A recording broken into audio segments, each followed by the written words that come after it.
भगवान शंकर के पूर्ण रूप काल भैरव।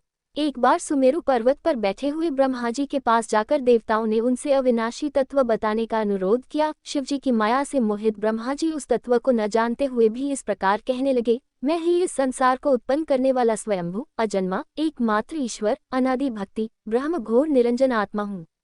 मैं ही प्रवृत्ति और निवृत्ति का मूलाधार, सर्वलीन पूर्ण ब्रह्म हूँ। ब्रह्मा जी ऐसा कि पर मुनि मंडली में विद्यमान विष्णु जी ने उन्हें समझाते हुए कहा कि मेरी आज्ञा से तो तुम सृष्टि के रचयिता बने हो, मेरा अनादर करके तुम अपने प्रभुत्व की बात कैसे कर रहे हो।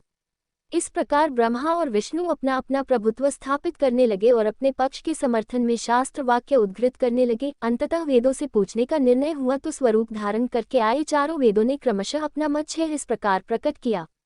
ऋग्वेद जिसके भीतर समस्त भूत निहित है तथा जिससे सब कुछ प्रवत होता है और जिसे परमात्मा कहा जाता है, वह एक रुद्र रूपी है। यजुर्वेद जिसके द्वारा हम वेद भी प्रमाणित होते हैं तथा जो ईश्वर के संपूर्ण यज्ञों तथा योगों से भजन किया जाता है, सबका दृष्टा वह एक शिव ही है।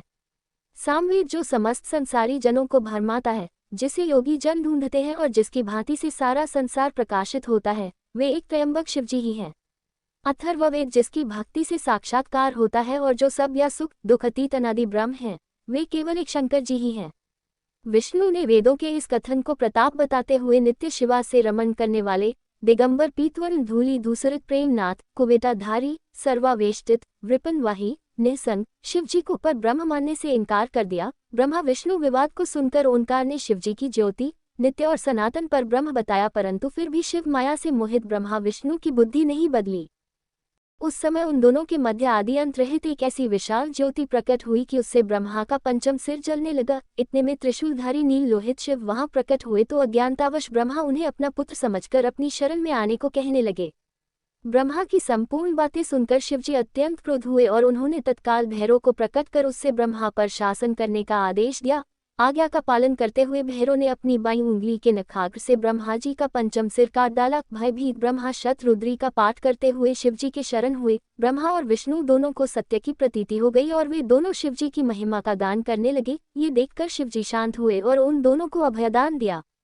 इसके उपरांत शिवजी ने उसके भीषण होने के कारण भैरव और काल को भी भयभीत करने वाला होने के कारण काल भैरव तथा भक्तों के पापों को तत्काल नष्ट करने वाला होने के कारण पाप भक्षक नाम देकर उसे काशीपुरी का अधिपति बना दिया। फिर कहा कि भैरव तुम इन ब्रह्मा विष्णु को मानते हुए ब्रह्मा के कपाल को धारण करके इसी के आश्रय से भिक्षावृत्ति करते हुए वाराणसी में चले जाओ, वहां उस नगरी के प्रभाव से तुम ब्रह्म हत्या के पाप से मुक्त हो जाओगे।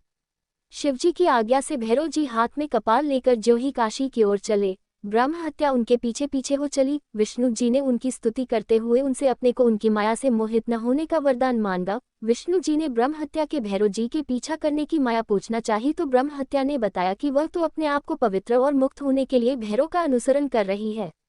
भैरव जी ज्यों ही काशी पहुंचे त्यों ही उनके हाथ से चिमटा और कपाल छूटकर पृथ्वी पर गिर गया और तब से उस स्थान का नाम कपालमोचन तीर्थ पड़ गया। इस तीर्थ में जाकर सविधि पिंडदान और देव पितृ तर्पण करने से मनुष्य ब्रह्म हत्या के पाप से निवृत्त हो जाता है।